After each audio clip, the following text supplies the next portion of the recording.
the Midnight Menace. Let's go.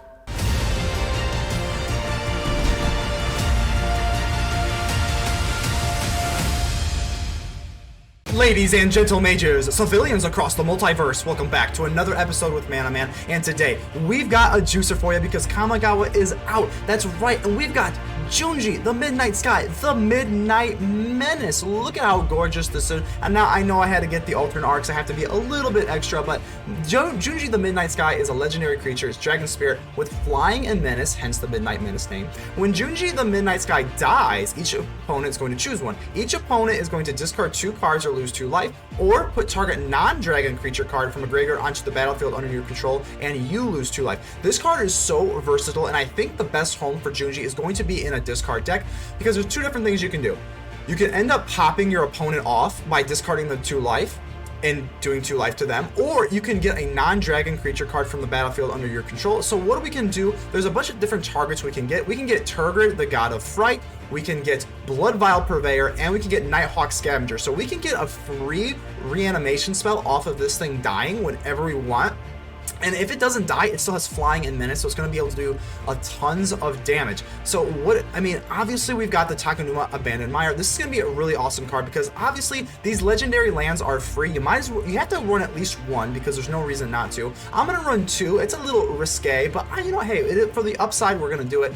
The channel cannot be counted or anything, so you're going to use the channel. You're going to discard the card, mill 3 cards, and then return a creature or planeswalker card from your graveyard to your hand. This ability costs 1 less for each legendary creature you control. That's going to be pretty relevant because we've got 4 Agadeem's Awakening, which is going to be returned from your graveyard to the battlefield any number of target creatures. You already know what Agadeem's Awakening does. So we're going to be able to do a lot of different synergy with the milling the cards here, using the Agadeems, using the Junji, and Junji has a lot of relevant targets here. So if our opponent, obviously we see that we are running a discard shell here with the Dread Fugue, Duress, Acquisitions Expert, Elderfang Disciple, and the brand new Virus Beetle. Now, unfortunately, the Virus Beetle isn't as good as the Cleric or the Rogue because these are party creatures, so the Acquisitions Expert does get a little bit better. So we're running 2 versus 4 because it's a little bit weaker than both of these. But hey, it's still an extra Kamigawa card, and this card gives me very strong Digimon vibes. So be that as it may, we're running 2 of the Virus Beetle. Obviously, we're going with the Meathook Massacre. The Biting Paw Ninja, I'm only running 2 because it's kind of not that good on the play,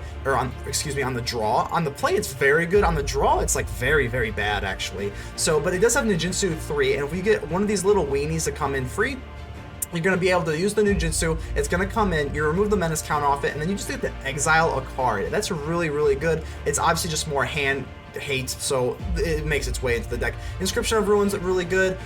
And Nighthawk Scavenger is going to be really good because it's got Flying Death Touch Lifelink. As your opponents are discarding their hands, we're going to be able to get bigger and bigger. And it's got Death Touch and Lifelink. Bloodvial Purveyor is an absolute powerhouse in discard. No idea why people don't play it, because as you're discarding cards in your hand, you get a 5/6 flying trample that gets bigger with the more blood tokens they have. I don't care if you're giving your opponent blood tokens, it's just going to get bigger and bigger, and your opponent's not going to have a hand to deal with it. So this card is an absolute must in discard. No clue why people do not run it in discard, beyond me.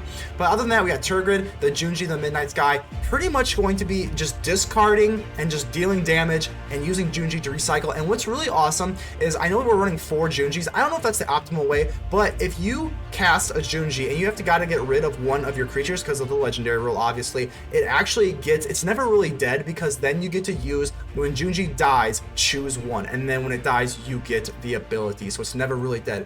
But this is the Midnight Menace. Let's get ready to vanquish some enemies. Dormouse 667. That is an interesting name. Let's go ahead and we'll go ahead and keep this here. Got 2 Agadeems, a little bit mana heavy. We got another Agadeems. Okay, well, we'll be able to hopefully use our beautiful new Abandoned Mire in due time to be able to mill some cards and then use Agadeem's Awakening. I guess that's in the range of outcomes here. So they're going to go for Impassioned Orator. Okay, I guess it's not the worst thing ever. For now, we'll go ahead and just drop the Swamp. No need to get too cute here. And yeah, we'll just go for Elderfang Disciple. Next turn, we can go for the Acquisitions Experts. Start doing some cool stuff from there. So we actually get rid of an Enduring Angel. Interesting. Lunarch Veteran, okie dokie, so they're gonna gain some life here, as long as they don't have like a Righteous Valkyrie or anything. Ooh, that's what we're scared of. The Voice of the Blessed is what we're gonna be afraid of the most here. hopefully we can get into some spot removal because the Voice of the Blessed is just a little bit too crazy for me. We get another swamp, so yeah, I don't think there's really much else we can do. I think we just go for the Acquisitions Expert, get rid of something. Let's see, we do get to look at both cards, which is cool, and we get rid of a Doomscar. I don't think they want to use Doomscar on their own creature, right? So maybe we're being a little bit cute here, but maybe just take away the Field of the Ruin. Yeah, I mean, whatever. If they want to Doomscar themselves, like, whatever. So I'm not really that threatened by that. We're actually going to burn one of these Agadeem's Awakening, because it's going to have to cost land or life at some point. I don't want to pay that. So they're actually going to put away the Doomscar. I actually don't really care that much. Let's go ahead and double block here. This becomes a 2 for 1.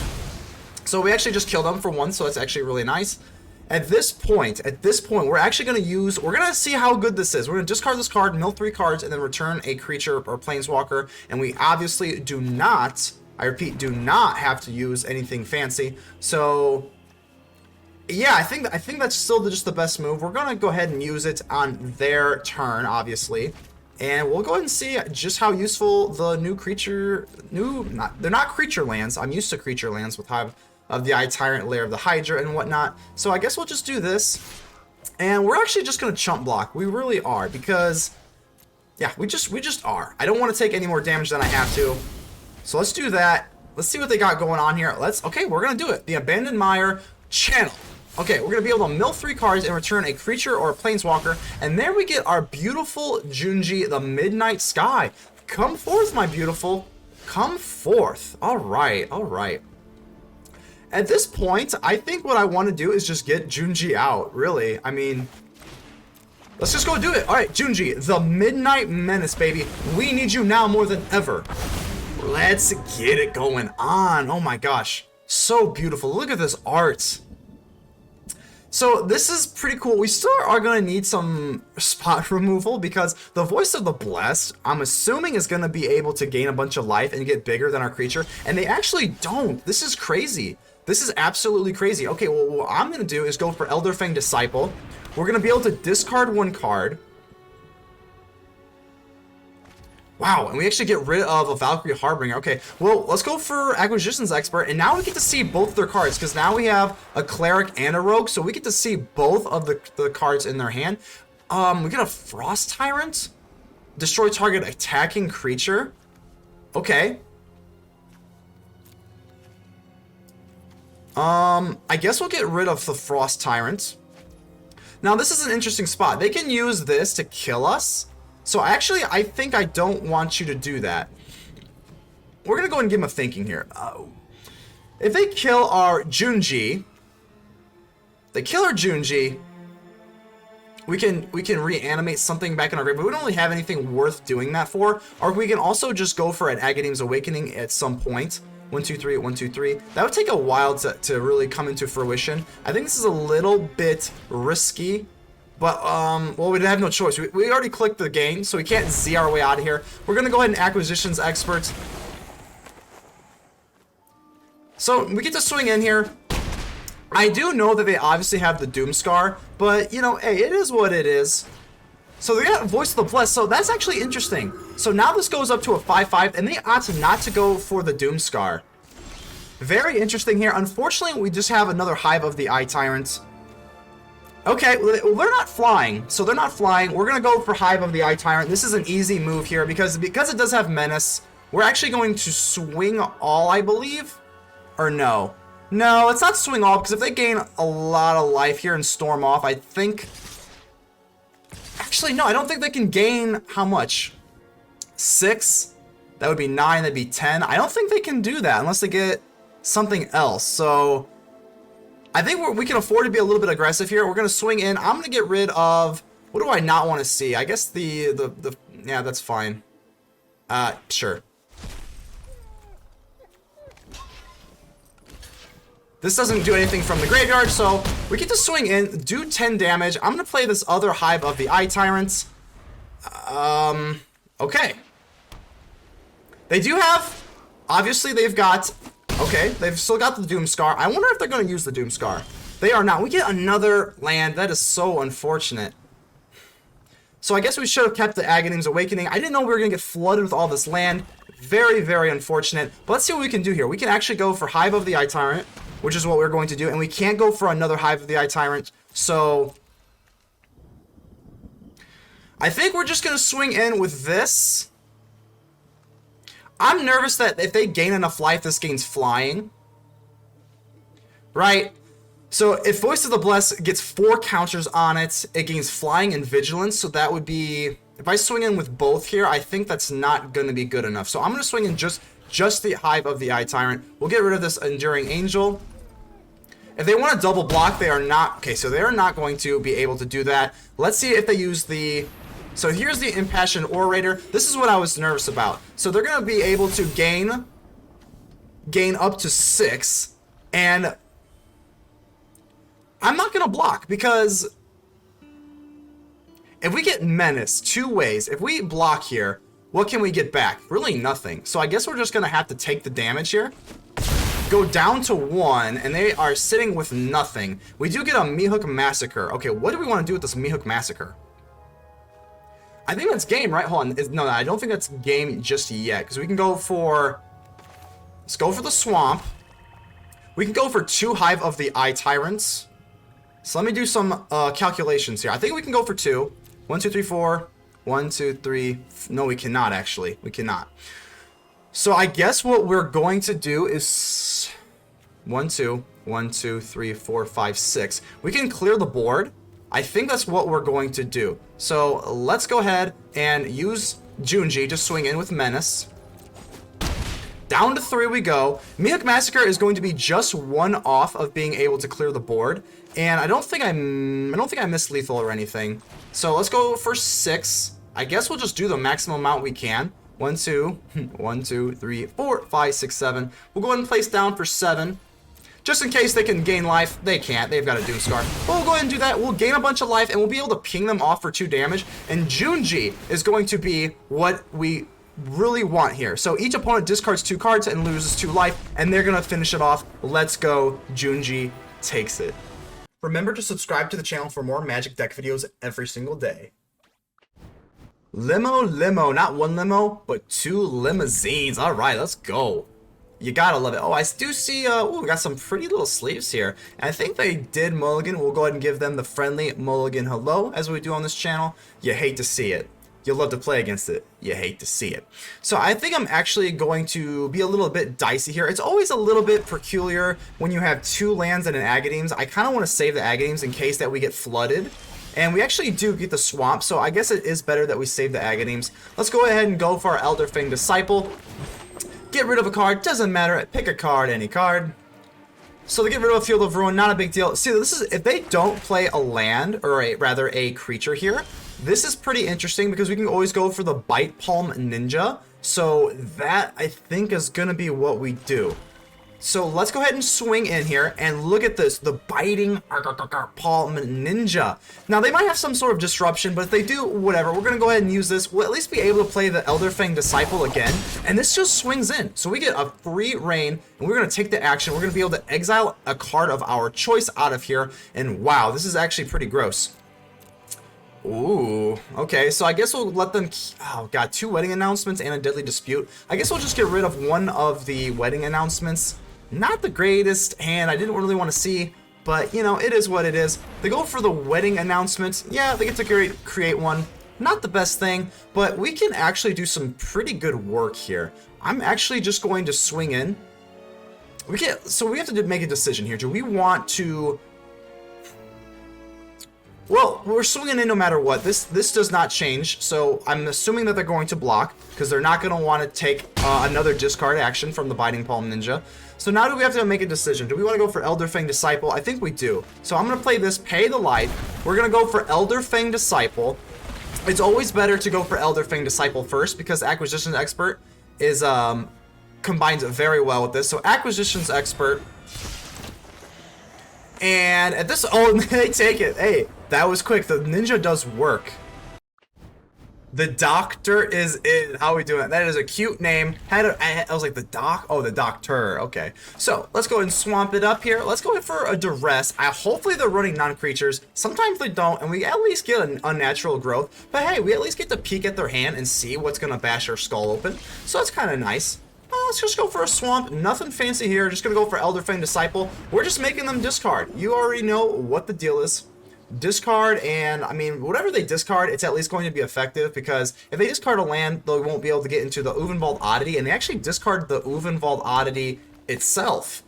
That is kind of surprising.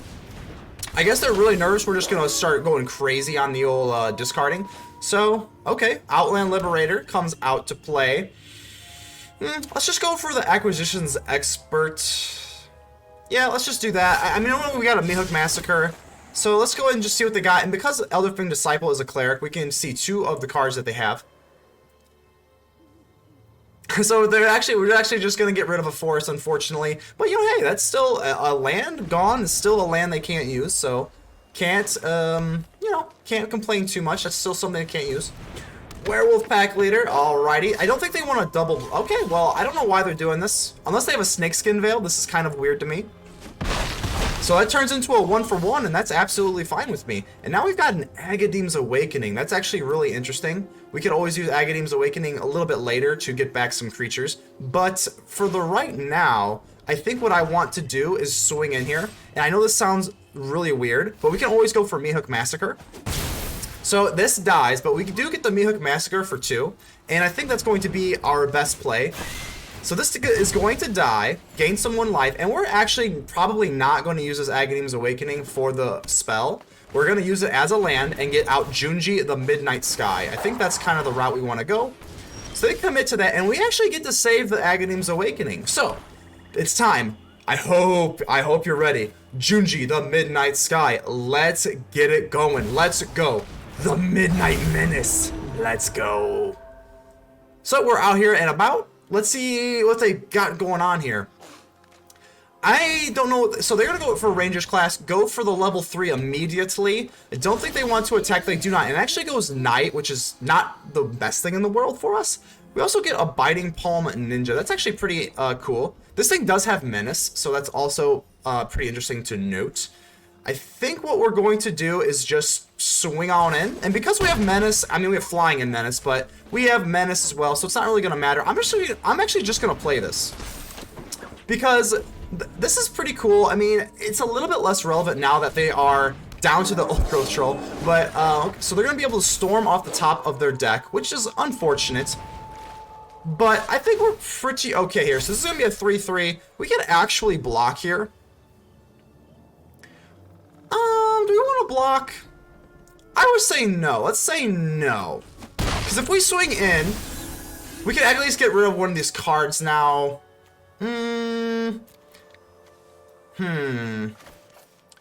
If we block, if we swing in, we'll at least be able to get rid of the Outland Liberator. Let's go ahead. First things first, let's go ahead and just get rid of the card in their hand. So another Old Growth Troll. Let's go ahead and get rid of that. So that's really nice. And then, oh gosh, we can at least swing in with, we're at least swinging in with our Midnight Sky. And do we want to swing with the Biting Palm Ninja? I'm actually going to vote, probably not. I think if we swing in here, we can at least get rid of the Liberator. They can't get rid of our Meathook Massacre, and I think that's kind of something we want to do. So this does have Menace, so they would have to block with both, and I'm going to get rid of this Outland Liberator. This way, they're going to use that Outland Liberator to get rid of our Meathook Massacre. I want my Meathook Massacre to stay nice and put. End turn, and this way we can at least use Agadeem's Awakening to get back our creatures anyway. So I think that's a trade that that is worth doing. Hopefully they don't storm super crazy here, and it appears that they are not going to.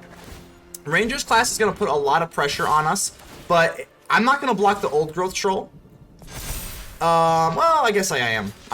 Well, we can actually block 2 damage here, or we can block 3. So we'll choose to block 3. So we go down to 16, which is not good, but the Meathook Massacre at least lets them get rid of 1 life. The Dread Fugue is an absolute burn card, which really sucks. But we do have lethal in the air at this point. So I'm going to go for Agadeem's Awakening. It's kind of slow and weird, but we're going to have to do this. Go for 2. And we're going to use the Acquisitions Expert because it has 1 extra toughness. So, yep. Pretty much the slowest reanimation spell in history, but we get to swing in here, and we do have a lethal in the air, but now I'm a little bit worried. We have to make sure they don't get anything super mega crazy. If they get something super mega crazy, this is not going to be good. So they're going to put 1/1 on attacking creature. They don't have first strike, which is nice, but the Werewolf Pack Leader is going to be quite a nightmare. So I'm actually going to block this in case they want to jump this up into trample. We can still block for 2, so I think this would be better to block this. So this is going to be, what, 11? They're going to kick it up, and that is going to be just not enough. We lose. Oh, what a bummer. Babestein, how are we doing here? We're going to go ahead and keep this. Pretty good hand. I got to say, this is a pretty map, but I kind of hate it. It just hits the eyes all wrong. So, hate to be a Debbie Downer, but I don't know, it just doesn't hit the eyesight very well. But, you know, hey, be that as it may, we'll enjoy what we can. Let's go for the Virus Beetle. I love the ambiance. I just feel like this should be a little bit less discreet. I don't know. Let's go for the Virus Beetle, our new card that lets us discard. We love discarding here. So just go ahead and discard a mountain. So it looks like we're going against Rakdos of some sort. Kaline, Reclusive Painter. Alrighty.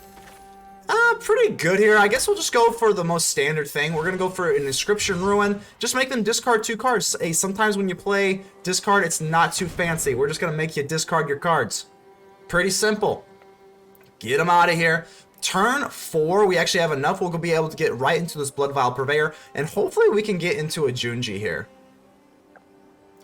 So take your choice. They do have 5 cards in their hand, so I'm assuming it's probably a relatively hard choice. And they actually use the Crimson Bride, which is actually pretty surprising, because the Crimson Bride, if they got rid of something else, they could use the Crimson Bride to reanimate. So that's actually pretty surprising. But be that as it may, we're going to go straight for the Bloodvial Purveyor. We're not going to attack or anything, so I'm just going to go straight for the Bloodvial Purveyor. And that resolves nicely. Let's see, they don't actually have any sort of kill spells for the Bloodvial Purveyor. Every single time they cast something, they're going to be able to get a blood token. But that, if they can't kill it, that is a price that we're very willing to pay. So, pretty cool. Pretty cool. We're going to swing in here. I don't think there's much else to do. So, yeah, let's go ahead and just swing in. This is going to be a pretty whopping... Okay, just going to deal 5 damage. All right. Hey, this is easy. We'll go ahead and do that. And now we got the Agadeem's Awakening. I don't think I want to play this for the sorcery and save it, even though that'd be pretty cool. We can go for the Tergrid, God of Fright. Let's actually get out the Lantern. This will actually give us... Oh, gosh, I just paid for that for no reason. Oh, God, that was... not good. So they're actually going to use Tibble's Trickery. Wow. Wow. Okay, so I guess we get a Duress out of it anyway. That's actually really hilarious. Hopefully we actually make use of this Duress.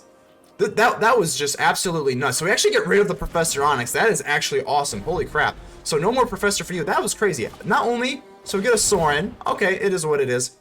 But that was weird. That was the weirdest situation ever.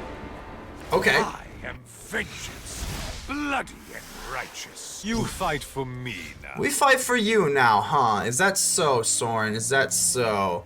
Guess we'll just go for the Swamp. We can actually go for Hive of the Eye Tyrant at this point, but we can actually, what else we can do is just blow right through their defenses and just go right for this with a 7/6 Trampler. That sounds pretty good to me. We can also go for Acquisitions Expert and get rid of this. I think we're going to have to do that because they can cast this card with the Kicker and then get some other stuff back. I don't really think I want that to happen. So we're going to go for the Acquisitions Expert and just get rid of the Null Priest of Oblivion.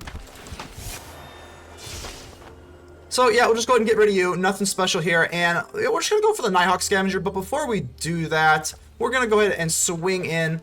Yeah, we're just going to go in for your face. It's not great. I know that they can obviously just block and then remake another thing with the Sorin. But, you know, I'm willing to do it. We go down to 11. Yeah, they get a little bit of lifelink, but we're going to go for Nighthawk Scavenger. We're going to put a lot of pressure down on them. Sorin can create another weenie, and they actually don't. They actually opt to draw here. And they take a swamp. Dire times call for dire tactics. I suppose so. I am very nervous about a Blood on the Snow. A Blood on the Snow is probably a good game. No, not probably. It definitely is a good game. But if they can't get into a Blood on the Snow, I think we'll be okay. They actually can't cast a Blood on the Snow at this point. So they're just burning through their blood tokens. That weakens our Bloodvial Purveyor. But it's okay. Oh, we actually get an abandoned Mire. So, okay. I think we're just going to go straight for Hive of the Eye Tyrant here. Yeah, sure. And I'm going to swing in. Yeah, and that's a good game. Cool. Awesome.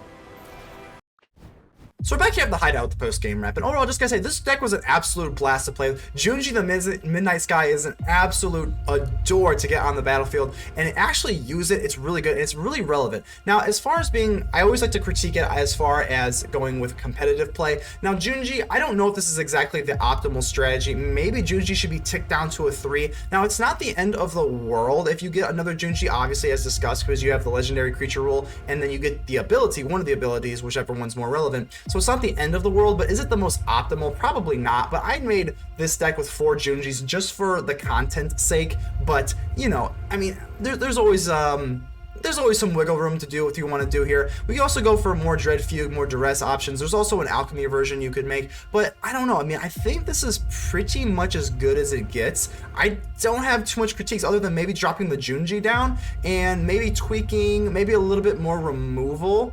Yeah, I definitely could use an Infernal Grasp. I actually, no joke, thought I had an Infernal Grasp in this deck, but I actually don't. So that would be my critique. Okay, definitely put some Infernal Grasp in there, because the Meathook Massacre just sometimes isn't enough. But other than that, go ahead and leave me a like.